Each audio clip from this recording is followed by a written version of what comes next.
Je vous souhaite une bonne année, Michel. Que 2012 vous apporte plein de beaux changements dans votre vie. Ouais, bah ça commence mal. Bonjour à tous et bienvenue dans Fort Accord, votre analyse d'après-film en compagnie de Michel, le spécialiste technique de l'émission. Bonjour Michel. Bonjour Michel, une perche dans le plan, un reflet de projecteur, rien de m'échapper en 2011, rien de m'échapper en 2012. Et avant d'entamer cette seconde partie des meilleures gaffes de l'année cinéma 2011, eh bien toute l'équipe de l'émission se joint à moi pour vous souhaiter à tous et à toutes une très belle année 2012. Et pour bien la commencer, Michel, je sais qu'il y a de nombreux fans de Cars, voici donc un extrait de Cars 2. Holly, vite, on est où là? À Londres, Martin. À l'intérieur de Big Bentley. Big Ben, la célèbre horloge, qui affiche ici 3 heures. Quoi, il est pas 3 heures? Non, je rembobine. Il est 1, 2,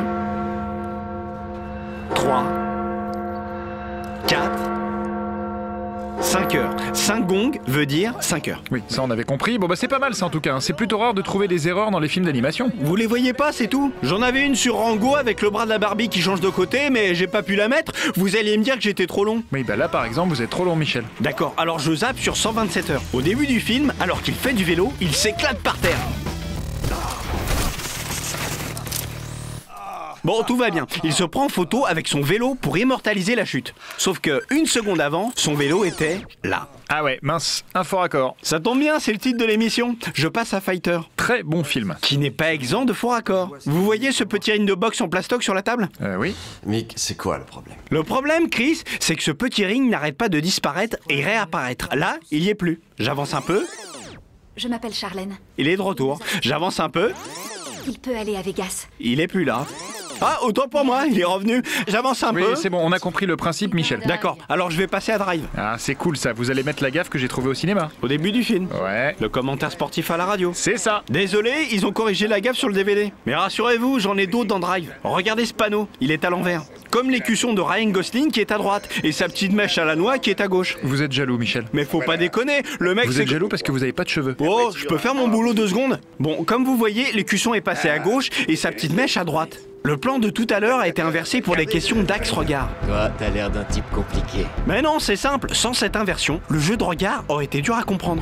Y a quoi à comprendre? Je viens de le dire, abruti. Bon Michel, continuez. Ouais, je vous en montre une dernière sur Drive. Bon, là le mec a ses petits gants de mec qui se la racontent. Arrêtez Michel, il vous a rien fait Ryan Gosling. Ok, attendons un peu.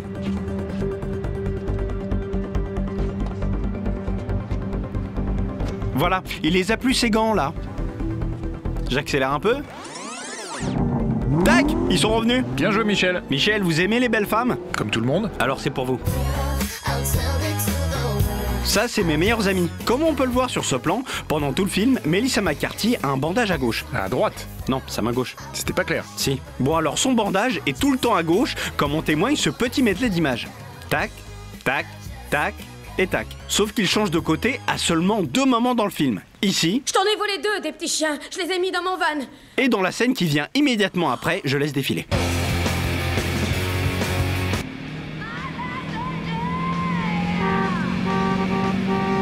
Voilà, son bandage est encore à droite. Mais ce qui m'intéresse le plus ici, c'est le paysage. Vous voyez les barrières, les arbres, le nombre de voies? Ce plan a clairement été filmé à un autre endroit. Bah non, il peut très bien y avoir un champ de l'autre côté de la route. Non, Michel, il y a des champs des 2 côtés. Oui, ça m'ennuie de le reconnaître, mais vous avez raison. C'est tout, je vous remercie. C'est tout avec ce film, mais j'en ai pas fini avec toi, ma jolie. Car on retrouve Rose Byrne dans le film d'épouvante Insidious. Alors le petit Dalton hurle de peur, donc ses parents sont affolés. Dalton? Dalton, où es-tu? Reste là, Pause. Le papa porte une chemise bleue ouverte sur un t-shirt blanc. sauver ta sœur. Je laisse défiler. Dalton? Dalton?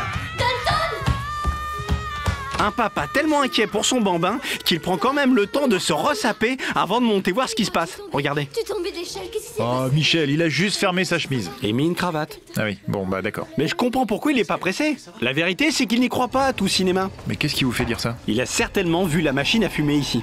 Donc il a compris que c'était un film tout ça, et qu'il est un acteur et pas un personnage. Attendez, j'ai pas bien vu, remettez Michel. Vous inquiétez pas, on la revoit encore. Là. Oh, c'est abusé là. Et comment voulez-vous qu'il y croit, le type? On lui demande de jouer un instituteur, et pendant ce temps, le réalisateur se sert du tableau pour faire de la pub à So 8, dont il est producteur. Ah, bien vu, c'est le visage de Jigsaw. Ouais, avec un 8 en dessous. Allez, un peu de film français quand même. Je commence avec une pure affaire, je suis fan de François Damiens. Moi aussi. Moi aussi. Vous l'avez déjà dit. Bref, regardez sa chemise. Lorsqu'il se lève de son lit, on aperçoit ici le bout de son micro-cravate, un 5 cos 11 pour être exact, accroché par l'intérieur avec un bout de gaffeur blanc, technique utilisée par les ingénieurs du Oui, son. c'est bon, Michel. D'accord. Je passe à Sex Friends. Regardez bien la guitare qui se trouve à droite. Enfin, à sa droite, Michel. Bien. Vous allez apercevoir quelque chose. Je la vois pas. Quoi? Bah, la perche. Comment vous savez que c'est une perche? Bah, à chaque fois, c'est une perche, Michel. C'est pas une perche? Si, c'est une perche. Ici. Là, je l'ai vu. Bon, c'est un tout petit bout de perche. Bah ouais, je vous montre ce que je trouve, hein. C'est pas moi qui fais le film. D'ailleurs, j'ai fait une petite trouvaille dans Minuit à Paris.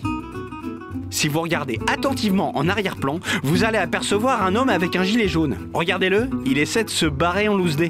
Ah, il devait pas être dans le champ, a priori. Non, en effet, Michel. Je vous repasse son petit mouvement d'esquive. Il s'agit d'un mec de l'équipe du film, sans doute chargé du trafic. Il se retrouve aux premières loges dans Fort Accord. Si tout nous regarde, bravo amigo. Et je poursuis avec une autre comédie, Rien à déclarer, de Danny Boone. Ah, un peu de film français.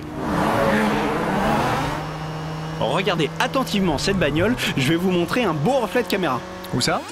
Ici, Michel. Et là, c'est le bras de la grue relié au véhicule travelling. Mais je vais pas vous montrer que ça. J'avance un peu. Regardez ce tête à queue.